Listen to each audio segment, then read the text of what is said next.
From kickboxing champion to shunned outcast, Charles Peewee Goldsmith's life took a dark turn. No, he wasn't around from the very beginning. He caught a beef or something, and Once a proud Hells Angels president, he faced betrayal, a violent gang war, and ultimate disgrace.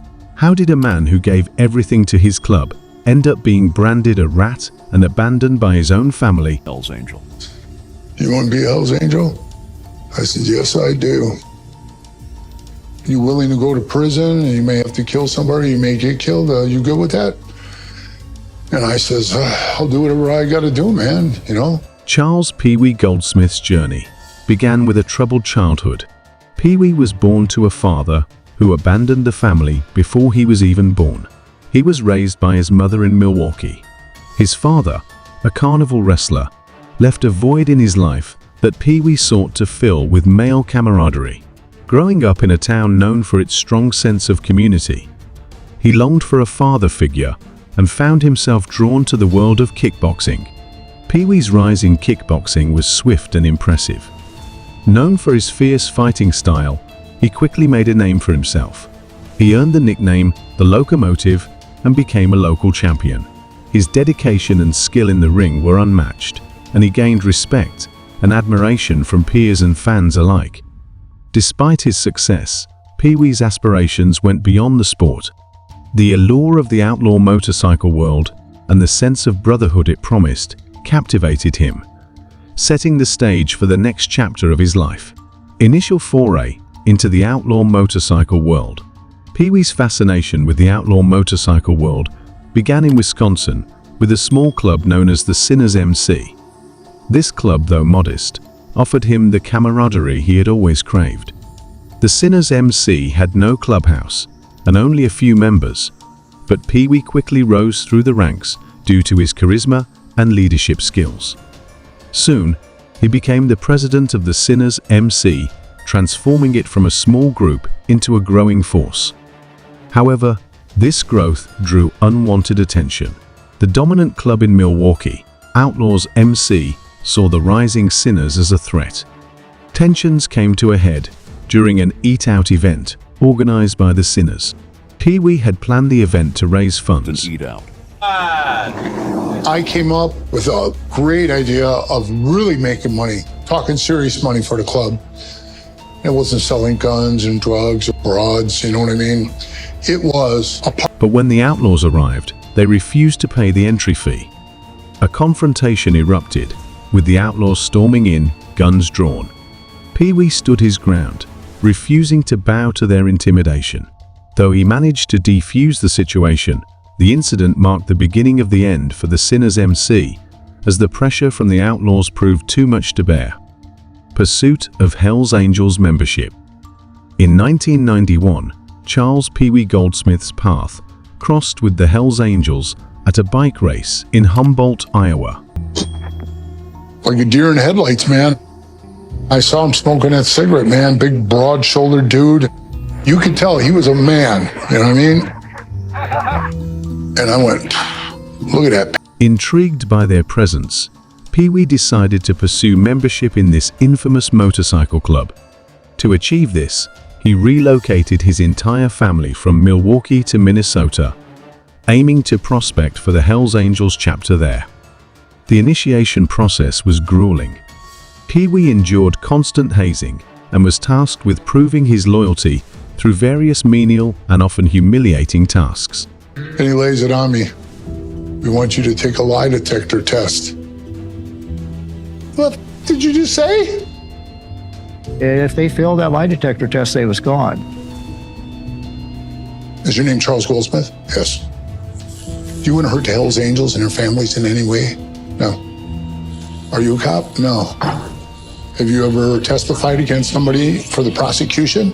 Yeah, this is all I asked you. The club's president, Pat Matter, viewed Peewee as a potential threat due to his size and reputation. This led to internal conflicts and increased security. As part of his initiation, Peewee was subjected to a lie detector test, a measure used to ensure trustworthiness. Despite his efforts, Peewee failed the test, leading to his rejection by the Minnesota chapter. This setback was devastating. After all the trials and sacrifices, including uprooting his family and enduring the harsh initiation, Peewee found himself cast aside. However, his resolve to become a Hell's Angel remained unshaken, and this rejection only fueled his determination to find another way into the club, setting the stage for his next move. Second chance with the Hell's Angels. After his rejection in Minnesota, Charles Peewee Goldsmith got a second chance with the Hell's Angels. He met Sonny Barger, the iconic leader of the Hell's Angels, at the annual Sturgis rally.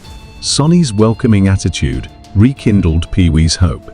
Taking his advice, Peewee moved his family once again, this time to California, aiming to prospect with the San Francisco chapter. In San Francisco, Peewee finally found acceptance. He earned his patches in the early 2000s after years of relentless pursuit. However, his journey was far from over. Turf wars with the rival Mongols gang erupted on the West Coast. The 2002 Laughlin shootout was particularly brutal, with several members from both sides injured or killed. Peewee's involvement in these clashes solidified his commitment to the Hell's Angels. Seeing an opportunity to expand the Hell's Angels' influence, Peewee spearheaded efforts to establish a new charter in Las Vegas. Despite immediate opposition from local law enforcement and existing criminal elements, Peewee's determination drove the successful establishment of the Vegas chapter. This new chapter represented a significant achievement for Peewee, who had overcome countless obstacles to finally secure a prominent position within the Hell's Angels. Challenges as Las Vegas chapter president. As the president of the Las Vegas chapter of the Hell's Angels, Charles Peewee Goldsmith faced numerous challenges. From the start, he had to negotiate with local law enforcement and the Italian mob to establish the chapter's presence. Peewee struck an agreement with notorious Vegas mob capo Frankie Citro, ensuring the Hell's Angels could operate without interference, provided they stayed away from drug running and prostitution.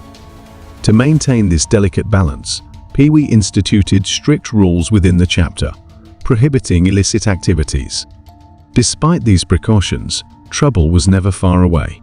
He survived a drive-by shooting by the Mongols while cruising with his wife, an attack that put immense strain on his family life. His wife gave him an ultimatum: leave the club or lose her. Peewee's commitment to the Hell's Angels led him to choose the club over his marriage. The most personal blow came during his son's wedding. The event was meant to be a joyful family celebration, but it turned violent when a Mongols member showed up. A brutal clash ensued, with Peewee defending the Hell's Angels' honor right in the middle of the wedding. The incident left him bloodied and further strained his relationship with his son, who could no longer tolerate the chaos that his father's lifestyle brought into their lives. This tragic event marked a turning point, revealing the high personal cost of Peewee's dedication to the Hell's Angels, downfall and excommunication. Charles Peewee Goldsmith's time as president of the Las Vegas chapter faced increasing tension and police security. The violent clash at his son's wedding had drawn significant attention, leading to heightened surveillance and pressure from law enforcement. The situation reached a boiling point when SWAT teams raided Peewee's home, arresting him and several members of his chapter.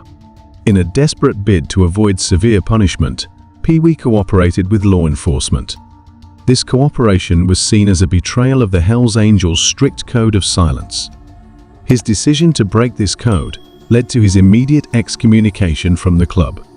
Branded as a rat, Peewee was stripped of his presidency and his patches, marking his fall from grace. The excommunication was a devastating blow.